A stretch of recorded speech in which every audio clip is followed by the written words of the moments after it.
senior political figures. The media are ruthless hyenas. You're under constant oppression, constant scrutiny. How do you cope? How do you cope mentally? But more importantly, how does your family handle the situation? How do you handle this crazy cataclysm of polarization that is happening in the world and in the media, and it's all centered on you? What do you do? Because it's something that nobody really wants to talk about. But somebody that is not afraid at all to talk about this issue is Sally Anderson. Sally, you know there's a problem. Thank you for joining me on scottkundle.com. Take it away.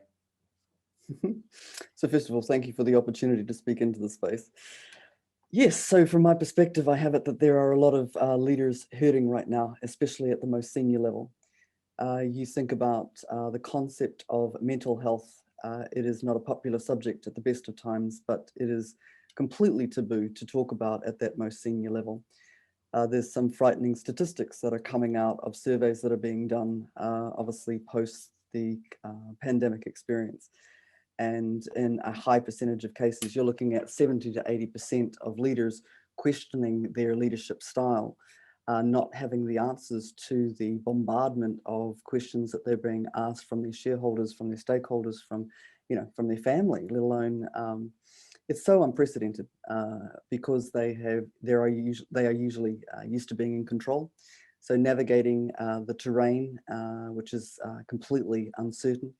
Most leaders are not unconsciously competent in the ability to navigate uncertainty, which pretty much is where I come in. So mental health at the best of times is something that's more like a compliance issue. It's something that we have to acknowledge. It's something that we feel as though as a company we have to deal with, but it's not really something that isn't fully embraced within organizations, let alone when you look at the political realm. The unprecedented pressure that is placed on politicians 24/7, 7 days a week. There is a superhuman expectation that you perform all the time at that level, and it's completely unreasonable. So in my experience in the politicians, politicians that I've had the privilege to coach, they want a high level of discretion. They don't really want to know anybody's coaching them. Due to the confidentiality and obviously the array of accountability of things that they're accountable for. So right here, right now, I believe we have a pandemic going on of extreme proportions within the leadership space, because currently we embrace the traditional linear skills, and most leaders are unconsciously competent in that space. But as far as the non-linear, non-traditional skills, the human skills, we're being forced. If you were not prepared to grow, evolve, or change pre-COVID, you're now being forced to. Mm. So being able to navigate this whole terrain of uncertainty is pretty much where I come in wanting to assist those leaders, specifically because I act kind of like an invisible coach and behind the scenes due to who they are. So Sally, tell us about the changes that are going on at the moment, because if you have a look at this concept of soft skills, which I know is a term that you hate, it's become so important. But first of all, tell us why it's so important, but also tell us why you hate the term soft skills. So they're anything but soft. And in the pre-COVID situation, they'd kind of like be referred to as feminine leadership skills, which is quite amusing. Human beings are supposed to be the most intelligent race on the planet. Human beings are, as far as being able to rule and be able to administer, whether it be countries or organizations, it's a function of a collective group of human beings. Everything is about emotional connection. The fact that in the old school of leadership, obviously IQ was very much, intellect was operating and leading from the head was more acceptable. Now we're being forced into obviously more of this EQ environment where emotions are far more, we have to be able to survive what it is that we're experiencing. However, if we are supposed to be the most intelligent race on the planet, it doesn't take a rocket scientist to know that it's integral and has always been integral to connect the head and the heart with reference to the way that you administer your leadership style. It's sad that it's taken a pandemic to actually bring everybody up to speed. But as far as evolving leadership consciousness is concerned, usually acts of gods, tornadoes, fires, uh, hurricanes, tsunamis, usually awakening consciousness on the planet usually only occurs through some form of active God experience. So as much as all of the detrimental aspect of what COVID has highlighted, it has also, ironically, the social distancing has actually created connection, unprecedented connection from a humanitarian standpoint. So as far as it's no longer a choice to embrace the holistic aspect of leadership, all facets, you talk about intellectual quotient, you talk about emotional quotient, you talk about spiritual quotient. To me, there's also two other quotients that need to have some airtime, and that is holistic and alchemical, which are hardly ever spoken about within the leadership in the leadership realm. But part of what I specialize in is evolving leadership consciousness beyond this so-called limited realm, this linear realm, because it's limited in nature. So if anything, the positive aspects of what is occurring within COVID is this more holistic viewpoint on embracing all facets of leadership, which are integral to be able to transition into whatever the future is going to hold. And in a lot of cases, a lot of leaders have no idea on how to embrace those aspects of so-called soft skills into their leadership repertoire. Yeah, so you've worked with some senior political figures in the past. Can you share us some insights that you've learned? Sure. There's a lot that's tolerated. And part of the interest in coaching in this particular sector is that they are up against a hell of a lot, both personally and professionally, because who they are within society. So there's a lot usually that is happening in behind the scenes that is never seen. They need to find somebody that is a neutral territory that they can confide in, because in a lot of cases, depending on who they are, their family are hugely impacted, not just their immediate family, but their extended family as to what they do within the public eye. And a lot of leaders at that level have no freedom because they're forever trying to manage what people are saying, how they're saying it, when they're saying it. And that's a huge pressure to ensure that there's no backlash on who they are in their political position. So that's one area that is interesting to assist with. Where are their kids operating? Where are their extended family operating? If they're doing something in the public eye, that is going to have a huge impact on their position. And if the media get a hold of it, then the media will have a field day. When you look at the actual, I call it the bullpit within government as to when they are sparring together, there seems to be a lot of preoccupation with what the opposition is doing versus educating the public on what are your policies, what are you doing, versus being so preoccupied with what the opposition is doing and then wanting to get into this tit for tat type engagement. It's a very different way of politicking when you actually become far more focused on what your agenda is, what your policies are, and trying to, because there's a lot of education that is required within the marketplace. And navigate the media 24/7 is a world unto itself, given that they're in the public eye a lot of the time. So the quotient was family, friends, and extended family. The quotient was reference to what they have to deal with on a day-to-day basis within the bullpit, within government, to be able to get their point of view across, to be able to educate the public. But also, they've got the same cultural issues that any organization would deal with, because you're looking at a collection of people. The backstabbing, the toxicity, the the things that are tolerated behaviorally within their particular party themselves, the infighting within the party, the jolting for position with reference to wanting to take over who the leader of the opposition, or who the leader is of the party.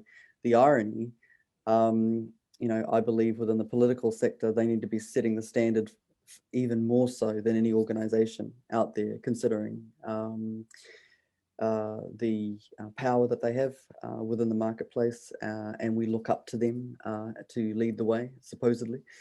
There is a lot going on in a number of these.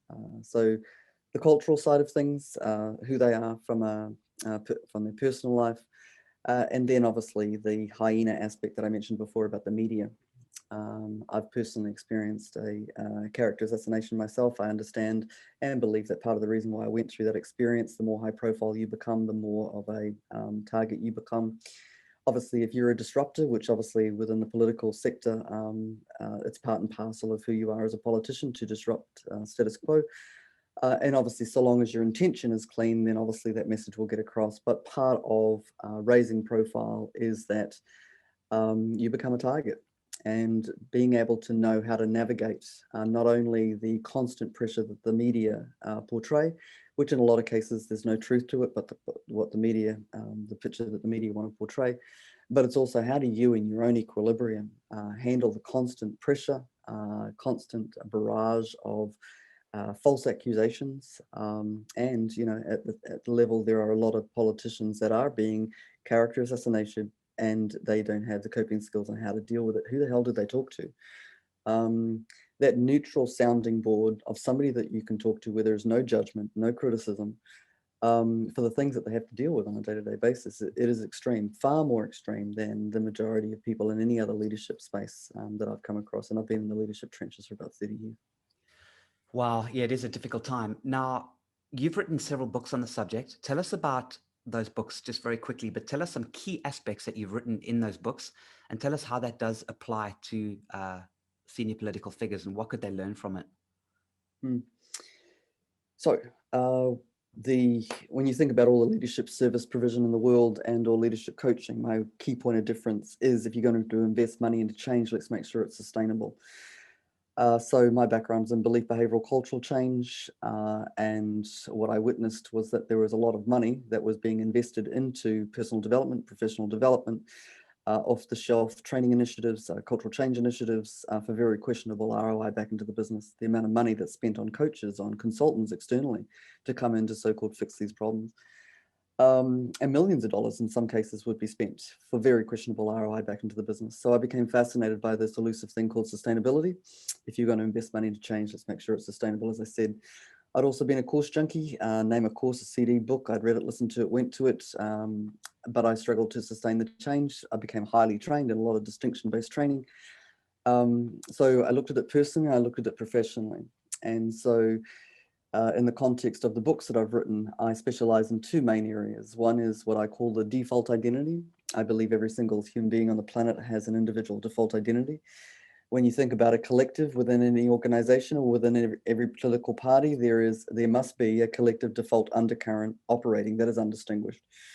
So if through the power of awareness-based training, which is the basis of the education that I administer, if there was more awareness around this particular default identity, which is the main cause individually as to why a human being cannot sustain change, there's a lack of awareness, a lack of education specifically on this topic. I'm a fearless practitioner. I go to places other coaches won't go to get results other coaches won't get. And from a fearless leadership perspective, part of that is evolving to the highest level in the context of within the linear realm of leadership, this traditional leadership that we still teach to this day, that is very limited. We call that 1 to 3 dimensional thinking. In the context of evolved leadership, evolving to higher levels of awareness, we term that 4th, 5th dimensional leadership. There's a lack of explanation, a lack of education which is highlighted by this particular pandemic. As much as there is a viral pandemic going on, there is a fear pandemic going on, and it's highlighting that we live in a very disassociated society, and people do not have the coping skills at the best of times on how to evolve beyond the context of being in control. Leaders are used to being in control. Now they're thrown into this unknown territory, and addiction is very high within within the political realm as well as other leadership realms.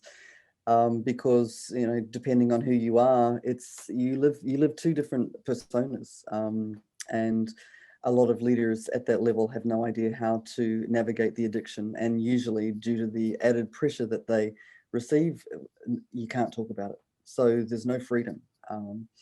So the two key areas in the books that I've written is about evolving leadership consciousness. I talk about co-creative leadership. Who you are in your human form is limited, who you are in the co-creative form is limitless, and also talk about equanimous leadership. As far as evolving to your highest potential as a human being, I talk about self-actualization. To me, being able to lead and live an equanimous life you cannot even put a value on it. But these concepts are not spoken about in the leadership realm. So I'm kind of like the secret weapon that most people hire in behind the scenes as the invisible coach.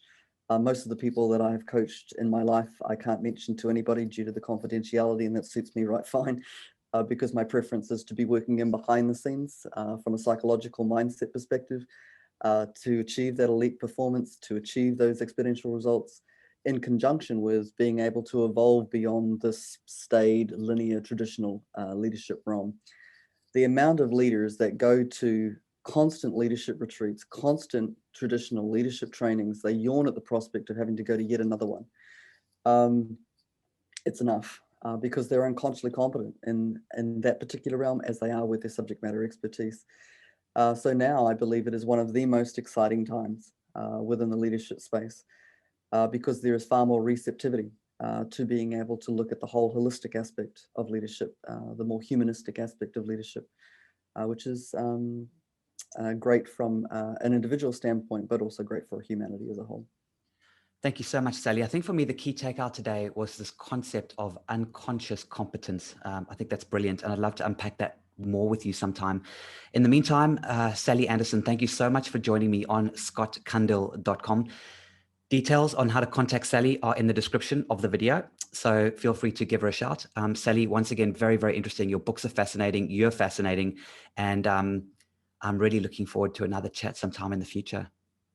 Cool. Thank you very much for the opportunity.